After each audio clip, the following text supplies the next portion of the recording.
cruise news time. Now look, I'm not saying that I'm a prophet, but earlier today, and just a hint, it is still Monday, I'm still working on a Monday, I mentioned that the restart of cruising would be a lot of change and that it would be messy. Well, what I told you in that previous show just a few hours ago, was like 6 or 7 hours ago, well, something's already changed, and it has to do with what Royal Caribbean is doing when it comes to vaccines. And we now have a good idea of maybe why Royal is going the test cruise route. Let's talk about it.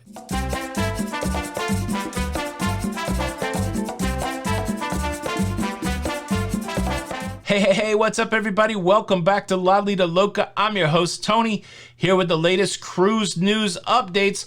Well, certainly, I like to record my video on the day that it comes out. I like to be in touch with what's going on with the cruise news.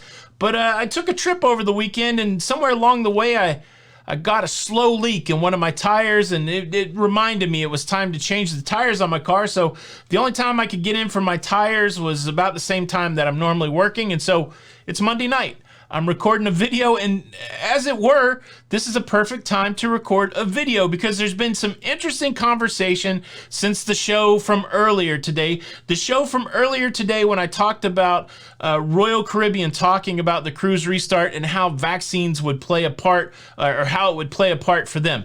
Let me remind you, I showed you this image. This was from Royal Caribbean's website that I took earlier on Monday. If we look at the timestamp, you can see that it was at 12:56 p.m. And let's look and see what it says. For cruises departing from the U.S. or the Bahamas, for sailings departing on or before August the 1st, all Royal Caribbean guests age 16 or older must complete all doses of their COVID-19 vaccine at least 14 days before their sailing. For sailings departing after August the 1st, the age requirement for vaccination will change from 16 to 12 years of age. And look, from that, I kind of surmised that for cruises for Royal Caribbean prior to August the 1st, that there would be a vaccine requirement. To me, that's what it says. All U.S. cruises or cruises from the Bahamas before August the 1st. And so some people reached out to me and they said, and some people maybe in the know, they've reached out and said, well, don't make the assumption that that's for anything other than Seattle and the Bahamas cruises. And naturally, I had the question, well, if you're telling me it's just for Seattle and the Bahamas cruises, then why does the webpage say all U.S. cruises? It seems like a fair question, right? I mean, we're just out here trying to, this is a public webpage.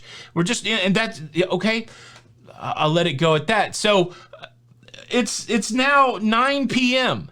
and here's the same webpage. For cruises departing from Seattle or the Bahamas. They done went and changed the page. Earlier today, it said all U.S. cruises, and now the clarity, all cruises from Seattle and the Bahamas. How about that?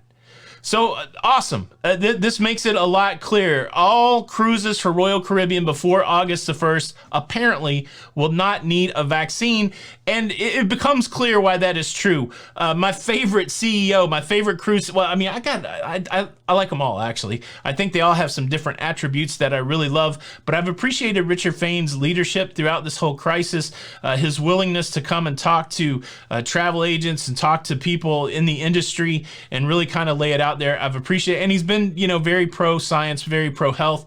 I like Richard Fain. And he released a great video this afternoon that really kind of shed some light on a couple major topics on cruising, on the test sailings, and on vaccination. And so I'm going to spend the rest of the video talking about what Richard Fain says. Particularly, it shed some light on why Royal has applied for test cruises, because those two things did not mesh up. If Royal was pushing hard for vaccination, then why would they go the test sailing route? If you are going to have a 95% vaccinated passenger base and 98% vaccinated crew base, you could skip the test sailings, but it didn't seem like Royal Caribbean International was going to do that because they've been talking about applying and eventually doing test sailings. So we're going to jump into this video that Richard released. I'm going to highlight a couple things and then we'll wrap it all up in a big bow. And I tell you what, if you love the research, if you love getting deep into all this cruise stuff, I am here doing it for you Well, this is the third time today, and I love it. And so I'm happy to be your Sherpa, your guide up that cruise mountain. So please consider subscribing. It doesn't cost anything. It helps us out. Please consider subscribing with the notification bell on. Let me put in my headphones and let me kick it over to this conversation with Richard. And the first thing he's going to tell us is, when will there be cruises from the United States? Is it July? Is it August? Is it September? Or is it something else? All right, let's hear from CEO of Royal Caribbean Group, Richard Fain. All right, let's do it interview style. Let's do it as if Richard Fain was here in the Lido Loca headquarters. He's not. This is just a video he put out to everybody, but let's pretend. Hey, Richard, so glad to have you here. The big question that's on everybody's mind is, when will Royal Caribbean ships start sailing from the U.S.?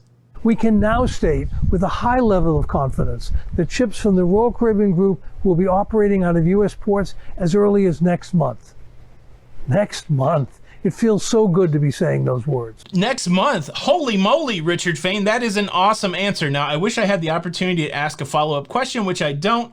Are those going to be test sailing cruises, or are those going to be cruises with paying passengers?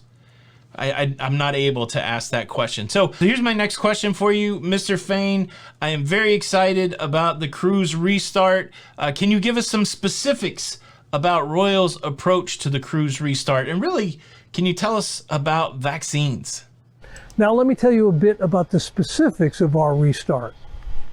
Under any scenario, we intend to vaccinate all of our crew. That process has already started, and we expect that essentially 100% of crew members will have received their vaccines before the cruise starts in the U.S. The CDC has specified two different structures for sailing from the U.S. The first alternative structure is where virtually all the guests are vaccinated. There will be some exceptions, such as people who can't get the shot for medical reasons or religious reasons. Smaller children also can't get the shot today. However, under any scenario, everybody who's eligible for the vaccine will be vaccinated. And we will limit the number of people who can't, so that 95% or more of the guests will be vaccinated. We expect that Celebrity and Silver Seas will both follow this structure. Wow, so that's some breaking news. This is really the first time that I have heard someone talking about exemptions when it comes to vaccination. So exemptions for passengers for medical reasons, exemptions for religious reasons. Of course, children that are too young to get the vaccine, they wouldn't be required to get the vaccine. And so essentially, though, 95% of people on the cruise ship will be vaccinated passenger-wise. And you said that this is for Celebrity and Silver Seas. What about Royal Caribbean International? Now, Royal Caribbean International is likely to take a somewhat different route. Like our other brands, everyone who's eligible for vaccine will be expected to have one. However, children under 12 can't yet get the shot, and Royal Caribbean International carries a lot of families. Families are important to us, and as the father of 4 wonderful children and 7 extraordinary grandkids, I understand the importance of family travel. Of course, I do also understand that you don't always want the kids with you, but that's another story we don't need to talk about here. In any event, on these cruises, we may not reach the 95% threshold, but even here, the vast majority will be vaccinated. Wow, thank you, Mr. Fain. I sure do wish I could ask some follow-up questions, but I can't, and maybe we will get this information along the way. We're going to say goodbye to Richard Fain. Let me come back out to full screen, and we'll unpack a little bit what he said. So he said, 2 of the brands inside of Royal Caribbean Group, Celebrity, Silver Seas, sounds like they're following the skip the test cruise, 95% guest, 98% crew vaccination route. That's what it sounds like. But when it comes to Royal Caribbean International, it sounds like he's saying because there's so many kids that cruise on Royal Caribbean International that hitting that 95% threshold would be kind of difficult. And so is that the answer? That seems like that is the answer to why would Royal Caribbean International, why would they go the test cruise route? And the answer may be because they don't think that they can get to that 95% vaccinated passenger base that's required to skip the test cruises. That certainly makes a lot of sense. Now, what does this mean at the end of the day? He kept reiterating the message that they expect everybody who can get vaccinated will be vaccinated on their cruise ships.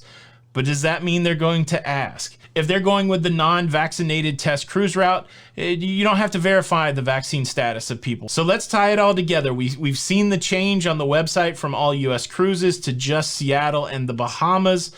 Does that mean there's not going to be a hard push from Royal Caribbean International for the rest of their cruises? Because some sort of cruising's happening, according to Mr. Fain, in June. That means there will be cruises in July. And so what's going to happen? I guess the best thing to say is, and this is what I believe from the bottom of my heart, I am willing to be gracious.